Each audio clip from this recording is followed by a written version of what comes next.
بسم اللہ الرحمن الرحیم۔ باب الاستیلاد۔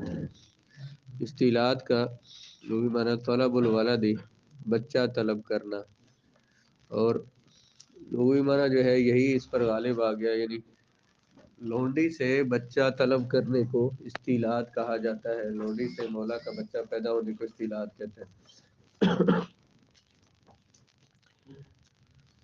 تو پڑھیں۔ بسم اللہ الرحمن الرحیم یا ولدت لمت مولا وقد قالت اما ولد لہو، لونڈی کا اپنے مولا سے بچہ پیدا ہو گیا تو وہ لونڈی اپنے مولا کی ام ولد بن گئی، اس کے بچے کی ماں بن گئی ہے۔ تو جیسے ہم نے پیچھے پڑھا تھا کہ مولا کے لیے جو بھی اس نے لونڈیاں جو رکھتے تھے، جو خریدتے تھے، تو اس کے ساتھ وہ تمام معاملات اس کے ہو سکتے ہیں جو اس کی بیوی کے ساتھ ہے، یعنی اس سے وہ اسے دیکھنا بھی اس کے لیے جائز ہے، اس سے وطی کرنا بھی اس کے لیے جائز ہے، اور اس کے ظاہر ہے اس سے خریدی ہوئی خادمہ ہے تو اس نے کام تو اس کے کرنے ہی کرنے ہیں، باقی سارے جو ہے اس کے گھر کے کام، اس کے جو کام وہ بھی کرنے، لیکن وہ اس سے بیوی والے تعلقات بھی اس سے رکھ سکتا ہے۔ تو اس لیے کہا کہ جب لونڈی سے مولا کا بچہ پیدا ہو گیا تو وہ لونڈی اس کی ام ولد ہو جائے گی۔ لا یجوز لہ بیعھا ولا تملیکھا، مولا کے لیے اس لونڈی کو بیچنا جائز نہیں، اور کسی اور کو اس کا مالک بنانا بھی، کسی اور کو دینا بھی جائز نہیں ہے۔ وَلَهُ وَطْئُهَا، وہ اس سے وطی کر سکتا ہے، استخدام ہوا اس سے خدمت لے سکتا ہے، اسے اجارہ پر یعنی کہ کام کروانے کے لیے کسی کو دے سکتا ہے کہ اس کا وہ کام کرے اور اس کی اجرت ہے وہ مولا لے، وتزویجھا، اور اس سے اس کی شادی کسی اور سے کروا سکتا ہے، لیکن کسی کو بیچ نہیں سکتا، بیچ کے کسی کو مالک نہیں بنا سکتا، لیکن شادی کسی کو کروا سکتا ہے۔ بیچنا جائز کیوں نہیں؟ رسول اللہ علیہ السلام نے فرمایا آتقھا ولدھا، اس کے بچے نے اسے آزاد کر دیا ہے۔ اس کے جو بچے ہوں گے لونڈی کے، پیچھے بھی مسئلہ آیا ہے اور یہاں پھر آ جائے گا کہ لونڈی کے جو بچے ہوں گے وہ مولا سے وہ آزاد ہوں گے، باپ کی وجہ سے وہ آزاد ہوں گے، اور مولا کے بچے ہیں تو نسب ان کا مولا سے ثابت ہوا تو وہ آزاد ہوں گے۔ جب وہ بچے آزاد ہیں تو ان بچوں نے ہی اس کو آزاد کروا دیا ہے، یعنی آخر کار جو اس نے آزاد ہو جانا ہے تو کس وجہ سے؟ اگر بچے نہ ہوتے اس کے، ام ولد وہ نہ بنتی، بے شک مولا اسے وطی کرتا لیکن اس سے اس کی اولاد نہ ہوتی تو اس نے ام ولد نہیں بننا تھا، ام ولد نہیں بننا تھا تو اس نے آزاد نہیں ہونا، تو پھر آزاد کس وجہ سے ہوئی؟ بچوں کی وجہ سے ہوئی ہے۔ اخبران تاکیہ فیثبت بعد اللوازم و حرمت التملیک، جب حضور علیہ الصلوۃ والسلام نے اس کی آزادی کے بارے میں بتایا کہ وہ آزاد ہو گئی ہے، تو آزادی کے لوازمات بھی اس میں وہ خود بخود ثابت ہو جائیں گے۔ وہ کون کیا؟ حرمت التملیک، کسی اور کو مالک بنانا اس لونڈی کا حرام ہو جائے گا۔ وَلِأَنَّ الْجُزْئِيَّةَ حَصَلَتْ بَيْنَ الْوَاطِ وَالْمَوْطُوءَةِ بِاخْتِلَاطِ مَائِهِمَا اخْتِلَاطًا تَعَذَّرَ التَّمَيُّزُ وَأَنَّهُ يَمْنُعُ، اور دوسرا یہ ہے کہ اس واطی اور موتوا کے درمیان ان کے پانیوں کے اختلاط کی وجہ سے جزئیت ثابت ہو گئی ہے، اور ایسی جزئیت، ایسا اختلاط ہو گیا ہے کہ ان میں جدائی کرنا مشکل ہے، فرق کرنا مشکل ہے۔ وَأَنَّهُ يَمْنَعُ التَّمْلِيكَ، جس چیز کا بندہ جز بن جائے، جو ان لونڈی نے اور مولا نے وطی کی، تو یہ ایک دوسرے کا جز ہو گئے، ایک دوسرے کا جب جز ہو گئے تو اپنے جز کا کسی دوسرے کو مالک بنانا جائز نہیں ہوتا۔ یعنی کہ یوں کہے نا کہ وہ لونڈی تھی پہلے، لیکن جب مولا نے اسے وطی کی تو ہم نے پیچھے پڑھا تھا حرمت مساہرت کے مسئلے میں، حرمت مساہرت میں کہ مرد اور عورت دونوں ایک دوسرے کا جز ہو گئے، جب ایک دوسرے کا جز ہو گئے تو لونڈی جو ہے جز ہو گئی کس کی؟ اپنے مولا کی، اور مولا جز ہو گیا کس کا؟ لونڈی کا۔ لونڈی جب مولا کا جز ہو گئی تو مولا تو ہے آزاد، تو اس کے ساتھ اس میں کچھ اجزاء، یعنی وہ غلام تو تھی پہلے، لونڈی تو تھی، لیکن کچھ اجزاء اس میں آزاد والے بھی آ گئے۔ جب اس میں آزاد والے کچھ اجزاء آ گئے تو اب اس کا کوئی اور مالک بندہ نہیں بن سکتا، اس کو بیچا بھی نہیں جا سکتا۔ جب پیدا کر دیا لونڈی نے، بچہ پیدا کر دیا لونڈی نے اپنے مولا سے، تو پس تحقیق ہو گئی وہ لونڈی ام ولد اس کے لیے، نہیں ہے جائز مولا کے لیے بیچنا اس لونڈی کو، اور نہ ہی مالک بنانا اس کا۔ اور لونڈی مولا کے لیے جائز ہے اس کے ساتھ وطی کرنا اور اس سے خدمت لینا اور اس کے لیے اسے اجارہ پر دینا اور اس کے لیے تزویج ہوا اس کی شادی کروانا، یعنی کسی اور مرد سے مولا اس کی شادی کروا سکتا ہے جب یہ اس کے لیے آگے پیچھے بھی بلکہ بیان ہو چکا یہ اس کے لیے استبراء شرط ہے کہ ایک حیض گزروایا جائے گا، ایک مولا نے وطی کرنا چھوڑ دیا اس سے، اس کے بعد وہ ایک حیض گزارے گی اور یہ ایک حیض کا آنا دلیل ہوگی کہ وہ حاملہ نہیں ہے، تو استبراء رحم کے لیے ایک حیض گزروایا جائے گا اور اس کے بعد وہ کسی اور مرد سے نکاح کرنا چاہے تو مولا نکاح کروا دیا تو کروا سکتا ہے۔ ولا یثبت، یہ جو لونڈی سے جو بچے پیدا ہوں گے تو ان کا نسب مولا سے ثابت نہیں ہوگا جب تک کہ مولا نسب کا اعتراف نہ کرے، مولا جب تک نسب کا اعتراف نہ کرے تو نسب اسے مولا سے ثابت نہیں ہوگا۔ امام شافعی فرماتے ہیں نسب اس سے ثابت ہو جائے گا اگرچہ دعویٰ نہ کرے، کیونکہ جب نکاح میں صرف عقد نکاح سے ثابت ہو جاتا ہے تو ملک یمین میں غلامی میں وطی سے بھی ثابت ہونا چاہیے۔ نکاح میں کسی بندے نے کسی عورت سے نکاح کیا، پیچھے ہم نے کیا پڑھا، تو اس کے لیے دعویٰ کرنا ضروری نہیں کہ بچہ میرا ہے، دعویٰ نہ بھی کرے تو بچہ اسی سے ثابت ہونا ہے، کس سے؟ زوج سے، کیونکہ وہ حدیث پاک ہم نے پڑھی الولد للفراش، الولد کیا مطلب بچہ کس کا ہوتا ہے؟ جس کے لیے عورت فراش بنتی ہے، تو نکاح اعلان ہے کہ نکاح کا مقصد ہی کیا اولاد لینا، تو اس لیے اس نے بچہ اسی کی طرح منسوب ہوگا۔ امام شافعی اسی پہ قیاس فرماتے ہیں، وہ کہتے ہیں کہ جس طرح نکاح میں بغیر خاوند کے دعوے کے بچہ اس سے ثابت ہو جاتا ہے تو یہاں مولا سے کے دعوے کے بغیر بھی بچے کا نسب اس سے ثابت ہونا چاہیے۔ لنا ان الوطی الامتی یقصد بھی قضاء الشہوۃ دون الولد حتی لا یفسد ملکہ بخلاف النکاح لأن الولد مقصود من فلا حاجت الى الدعوۃ۔ کہتے ہیں نکاح میں آپ نے یہ کہا کہ نکاح میں اور ملک یمین میں فرق ہے، نکاح میں مقصود ہی کیا ہے؟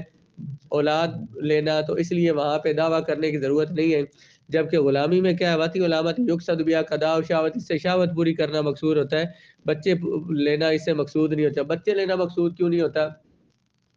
اس کی وجہ یہ تھی کہ مثلا بچے اگرچہ جو لونڈی سے پیدا ہوں گے مولا کے وہ آزاد ہوں گے، لیکن ان کی ماں تو لونڈی ہوئی نا، تو یہ عیب سمجھا جاتا تھا بھئی کوئی لونڈیوں کی اولاد ہو، لونڈیوں کی اولاد ہونا۔ بات لوگ آپ صحابہ میں بھی دیکھیں گے، بعض کبھی کبھی کسی نے کسی کو تانا دے دیا کہ تو لونڈی کی اولاد ہے، تو عربوں میں اس کو اتنا اچھا نہیں سمجھا جاتا تھا، لیکن جب قرآن نے یہ کہا، مسلمانوں کو بھی یہ کہا کہ جو تم میں سے من لم یستطع منکم طولا ان ينكح المحصنات المؤمنات فمما ملکت ایمانکم، جو تم میں سے آزاد عورتوں سے نکاح نہیں کر سکتا تو وہ لونڈیوں سے کر لے۔ اب لونڈیوں سے بھی اولاد لی جا یا لونڈیوں سے نکاح کر لیں، تو یا پھر مولا اگر کسی لونڈی سے وطی کرتا اس سے اس کی اولاد ہوتی ہے تو اولاد جائز تھی، لیکن مقصود یہ نہیں ہوتا تھا، کیونکہ اس کو آر سمجھا جاتا تھا۔ عام طور پر لوگ اپنے بچوں کے لیے آر سمجھتے تھے، لوگ میرے بچوں کو اتارے دیں گے کہ لونڈیوں کی اولاد ہے، اس وجہ سے مقصود اس سے یہ نہیں ہوتا، تو اس لیے اس میں دعویٰ کرنا ضروری ہے نکاح میں، کیونکہ مقصود ہی بچے کا حصول ہوتا ہے، تو اس میں دعویٰ کرنا ضروری نہیں ہے، تو بغیر دعوے کے اس میں نسب ثابت ہو جائے گا۔ نہیں ثابت ہوگا نسب اس لونڈی کے بچے کا مگر جب اعتراف کر لے اس کا مولا۔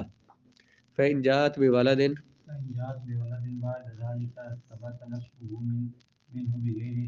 اگر اس کے بعد وہ ایک دفعہ بچہ پیدا ہوا نا تو مولا نے اس کا اعتراف کر لیا کہ بچہ میرا ہے، اس کے بعد اگرچہ اس سے بچہ پیدا ہوا بھی تو بغیر اقرار کے، مولا کے اقرار کے بغیر اگلے بچوں کا نسب اس سے ثابت ہو جائے گا۔ ایک دفعہ پہلا بچہ پیدا ہوا تو مولا نے اس کا اعتراف کر لیا کہ بچہ میرا ہے، تو پھر اس کے بعد جو بچے پیدا ہوں گے وہ مولا کا اقرار نہ بھی کرے تو اسی کے ہوں گے، بغیر اقرار کے اس سے نسب ثابت ہو جائے گا، کیونکہ لما طرف تعین الولد مقصودا، جب مولا نے اعتراف کر لیا تو پتہ یہ چل گیا کہ اس کا مقصد کیا ہے، لونڈی سے اولاد پیدا کرنا، اولاد حاصل کرنا، تو اس لیے باقی بچے جو اس کی طرف خود بخود منسوب ہو جائیں گے۔ جیسے نکاح میں ہم نے کہا تھا نکاح کا مقصد یہ تھا، اس لیے وہاں پہ بغیر دعوے کے ہی نسب ثابت ہو جائے گا جس خاوند کا نکاح ہوا ہے۔ تو یہاں ایک دفعہ اس نے جب اقرار کر لیا تو اس کا مطلب ہے اس کا مقصود بچے لینا ہے، بچے پیدا کرنا ہے، اس لیے وہ بچے کا نسب اس سے خود بخود ثابت ہو جائے گا۔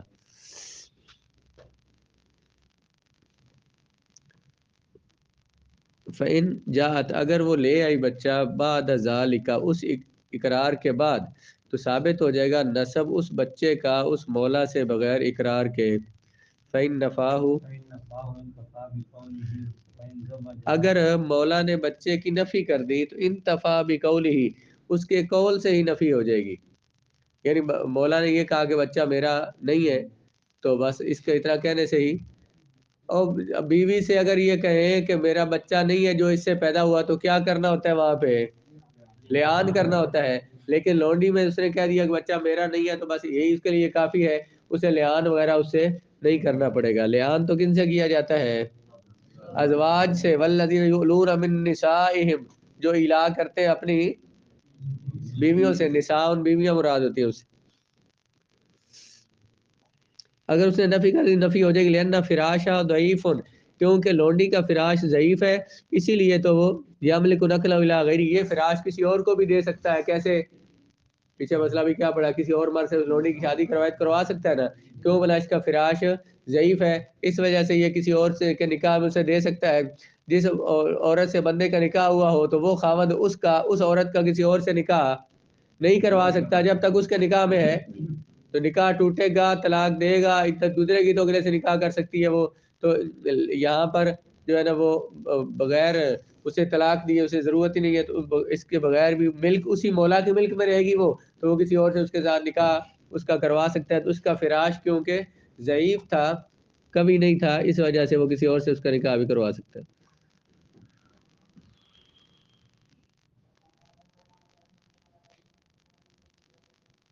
وَإِن نَفَاهُ، اگر مرد مولا نے نفی کی بچے کی تو نفی ہو جائے گی اس کے قول کے ساتھ۔ وَإِن زَوَّجَهَا،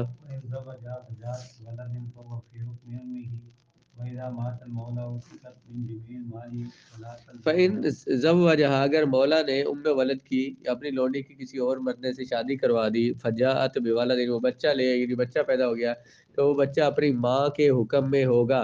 ماں کے حکم میں ہونے کا مطلب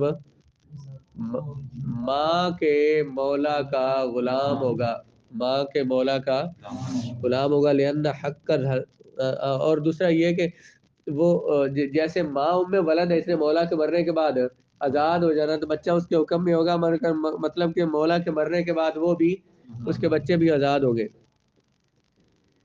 لأن حق الحرۃ یسری الی الولد، کیونکہ اس حریت آزادی کا حق بچے کی طرف سرایت کر دے گا، جیسے کہ مدبر ہونے کا، مدبر جو ہے اس کی اولاد بھی کیا ہوتی ہے؟ مدبر۔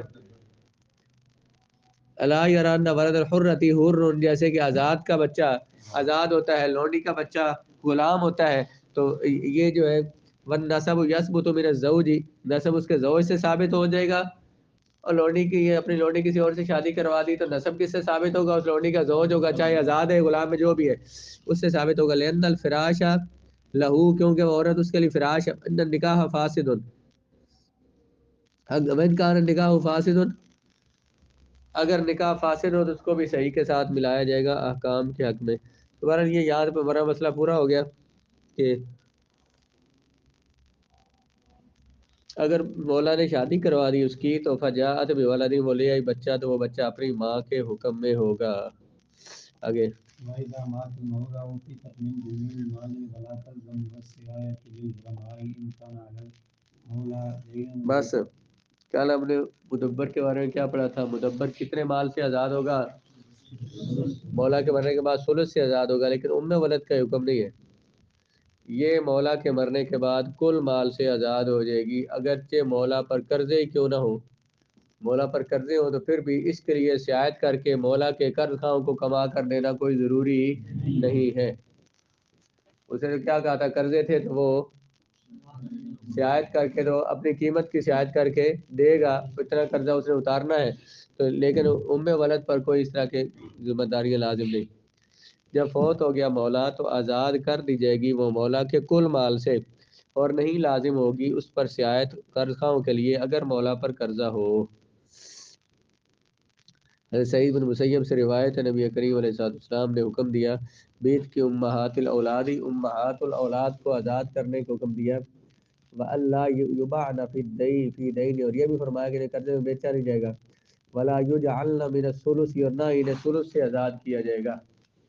اور یہ تو حدیث سے دلیل آ گئی. دوسری اجتہادی دلیل ان الحاجۃ الی الولد اصلیۃ فتقدم ولا حق الورثۃ، کیونکہ بچے کی حاجت جو ہے وہ حاجت اصلیہ ہے تو اس کی حاجت کو وارثوں کے حق پر مقدم کیا جائے گا.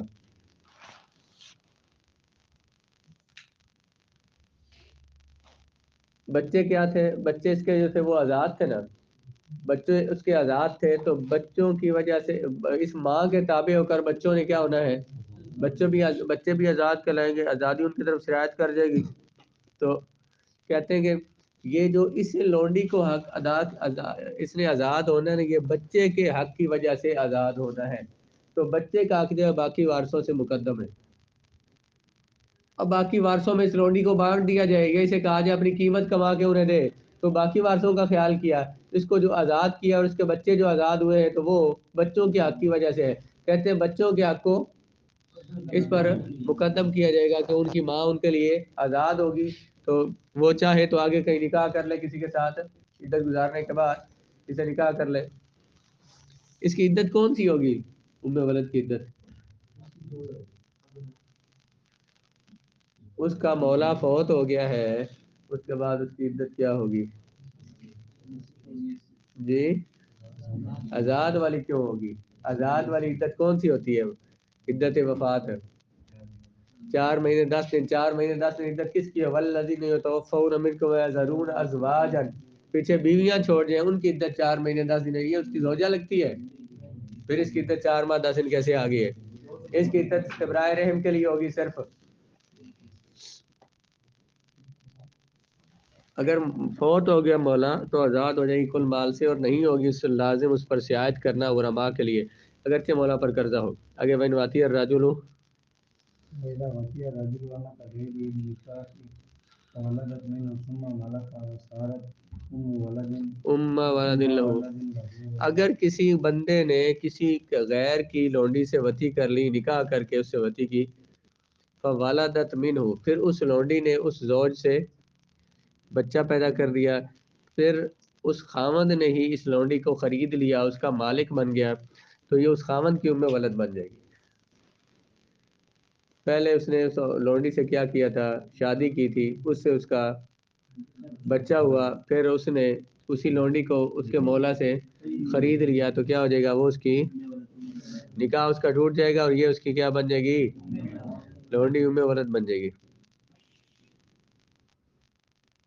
لأن نسب الولد ثابت منه في الصورتين فثبت عمومیت الولد لأن تتبعه، کیونکہ نسب بچے کا ثابت ہے دونوں صورتوں میں، تو اس کا ام ولد ہونا بھی ثابت ہو جائے گا کیونکہ یہ اس کے بچے کے تابع ہوتی ہے.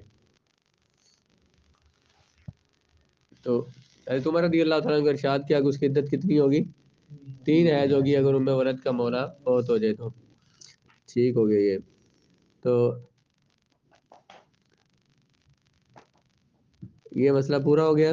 جب وتی کی بندے نے کسی دوسرے کی لونڈی سے نکاح کے ذریعے فوالدت منہ، پھر اس لونڈی نے بچہ پیدا کر دیا اسے، ثم مالا کہا، پھر وہ اس لونڈی کا مالک ہو گیا، تو وہ ہو جائے گی وہ لونڈی ام ولد اس کے لیے.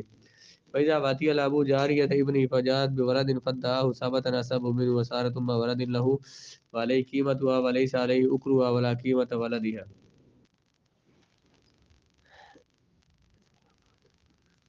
بیٹے کی لونڈی تھی، باپ نے اس سے وتی کر لی، اور جاءت بوالدن، اس لونڈی سے بچہ پیدا ہوا، تو باپ نے دعویٰ کر دیا کہ بچہ میرا ہے، تو اس لونڈی اس بچے کا نسب باپ سے ثابت ہوگا، اور وہ لونڈی اس باپ کی ام ولد ہو جائے گی. ابے پر لازم ہے کہ وہ بیٹے کو اس لونڈی کی قیمت دے. باپ بیٹے کو اس لونڈی کی قیمت دے دے، اور یہ ام ولد کس کی ہو جائے گی؟ باپ کی ہو جائے گی. ولیس علیہ اکرہا، اور باپ پر اس وتی کا اکر دینا، وتی کی جو اس نے کی ہے اس کا مہر یا قیمت دینا، یہ اس پہ ضروری نہیں ہے. جو اس نے اس سے وتی کی ہے اس کے ملک میں تھی نا اس وقت، بیٹے کے ملک میں، تو اس نے اس سے وتی کی ہے تو اس کی قیمت دینا اس پر ضروری نہیں ہے. کیا دے گا؟ لونڈی کی قیمت دے گا، تو لونڈی اس کی کس کی ہو جائے گی؟ باپ کی ہو جائے گی اور باپ کی ام ولد بن جائے گی۔ جب وتی کی باپ نے اپنے بیٹے کی لونڈی سے پس وہ لے آئی بچہ، پر دعویٰ کر دیا اس کا وداہو باپ نے، تو ثابت ہو جائے گا نسب باپ سے اور ہو جائے گی وہ ام ولد باپ کی، اور اس پر لازم ہو جائے گی لونڈی کی قیمت، اور نہیں ہے اس پر لازم اکر، اس کا اکر مہر، یا یوں کہیں کہ یہاں مہر تو اس طرح سے نہیں دینا جو وتی کرنے پر یا کسی کے ساتھ کسی کو اگر کوئی مثلا زنا کسی کے ساتھ کرتا ہے تو کوئی اس کو پیسے دیتا ہے تو وہ یہاں پہ سمجھ لے، یا جو نکاح میں مہر دیا جاتا ہے اسی کا بدلہ جو مہر دیا جاتا ہے، تو وہ مہر کا اس لیے ترجمہ میں نے کیا ہے۔ ویسے اوکر کا معنی وہ لفظی طور پہ مہر نہیں ہوتا، وہ وہی جو اس نے وتی کرنے پر اسے جو پیسے دینے تھے، جو کچھ بھی دینا تھا، نہ اس کے بچے کی قیمت دے گا۔ آگے وَإِنْ وَاتِيَ الْأَبُ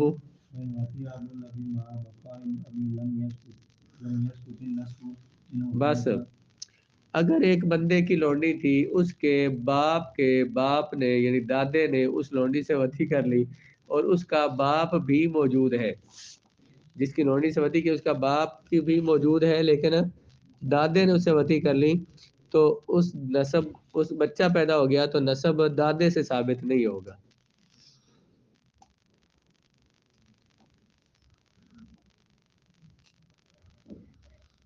لأنه لا ولایت للجد ما بقاء الاب، کیونکہ باپ کے ہوتے ہوئے دادے کو ولایت حاصل نہیں ہے، یعنی باپ جو ہے نا وہ تو بیٹے کی چیزوں کا مالک بن سکتا ہے، لیکن باپ کے ہوتے ہوئے دادا جو ہے وہ مالک نہیں بن سکتا، اس لیے اس کے کہنے سے نسب وہ اس کی ام ولد بھی نہیں بن سکتی۔ ام ولد کیسے بننی تھی بلا کہ جب باپ کے بیٹے کی ملک سے نکل کر اب باپ کی ملک میں داخل ہو گئی تھی، پچھلے مسئلے میں تو ام ولد تو بن گئی، لیکن یہاں پہ باپ کے ہوتے ہوئے بیٹے کی ملک جو ہے اس کے باپ کے ہوتے ہوئے اس کے دادے کو نہیں مل سکتی، اس لیے وہ دادے کی ام ولد بھی نہیں بن سکتی ہے۔ اور اگر وتی کر لی لونڈی سے پوتے کی لونڈی سے دادے نے باپ کے ہوتے ہوئے تو نہیں ثابت ہوگا نسب دادے سے، اور اگر باپ فوت ہو گیا ہو، جس کی لونڈی تھی اس کا باپ فوت ہوا ہے اور پھر اس کے دادے نے اس لونڈی سے وتی کر لی تو نسب، اور پھر بچہ پیدا ہوا تو بچے کا نسب اس دادے سے ثابت ہو جائے گا جس طرح کے باپ سے ثابت ہوا ہے۔ جس طرح باپ سے پچھلے مسئلے میں ثابت کیا ہے تو اسی طرح سے دادے سے بھی وین کا جا رہی ہے تو بین شریکانی مسئلہ بول۔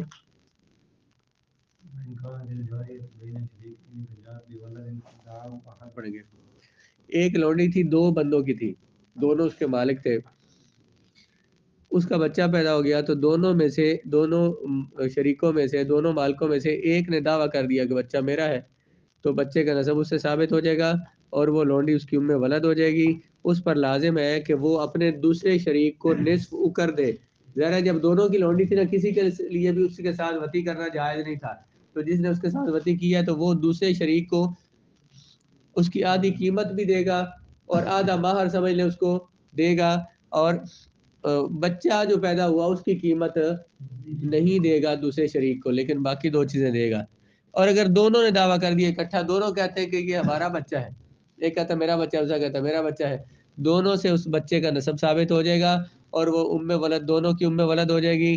دونوں پر لازم ہے کہ وہ دونوں ایک دوسرے کو اس کا نصف اکر دیں، قصاصا بما له علی الاخر، دونوں کا ایک دوسرے پر جو حق تھا اس کا قصاص دینے کے لیے۔ بھئی دونوں نے سے وتی نہیں کرنی تھی، دونوں نے کی، اس لیے دونوں دعویٰ کر رہے ہیں، تو دونوں ایک دوسرے کو کیا دیں گے؟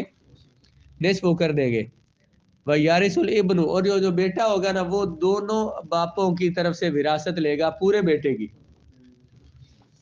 ابے دو ہو گئے تو وہ دونوں کا پورا بیٹا، آدھا بیٹا تو نہیں ہو سکتا نا، دونوں کا پورا بیٹا ہے، دونوں نے دعویٰ کیا، دونوں کا دعویٰ ثابت ہو جائے گا اور دونوں کی وہ وراثت لے گا۔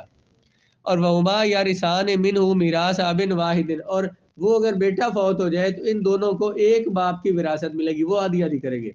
تھے دو ابے اس کے بنے ہوئے لیکن انہیں وراثت، اور وہ دے لے گا دو باپوں کی وراثت، اگر وہ اس کے باپ فوت ہو گئے تو دونوں سے وراثت پورے بیٹے کی لے گا۔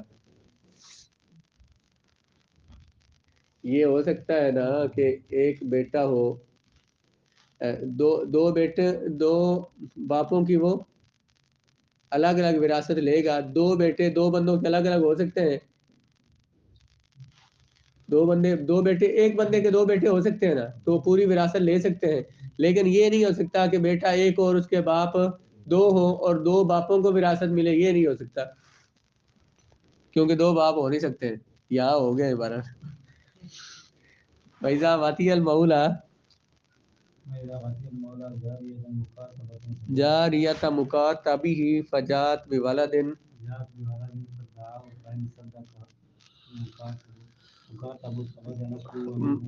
اگر مولا نے اپنے مکاتب غلام، جس سے اس نے بدلے کتابت کیا ہوا تھا کہ تو مجھے پیسے کما کر دے تو یہ آزاد کر دوں گا، مکاتب غلام کی لونڈی تھی، مولا نے اس سے وطی کر لی، اس سے بچہ پیدا ہو گیا، مولا نے اس کا دعویٰ کر دیا، اگر مکاتب نے اس کی تصدیق کر دی ہاں یہ بچہ مولا کا ہی ہے تو ٹھیک ہے، نسب بچے کا مولا سے ثابت ہو جائے گا، اور مولا پر لازم ہے کہ وہ اس لونڈی کا اکر، اس کا مہر یا اس کی وہ دھوتی کی قیمت بھی اسے دے مکاتب کو، اور بچے کی قیمت بھی دے، لیکن یہ لونڈی اس کی ولد نہیں بنے گی.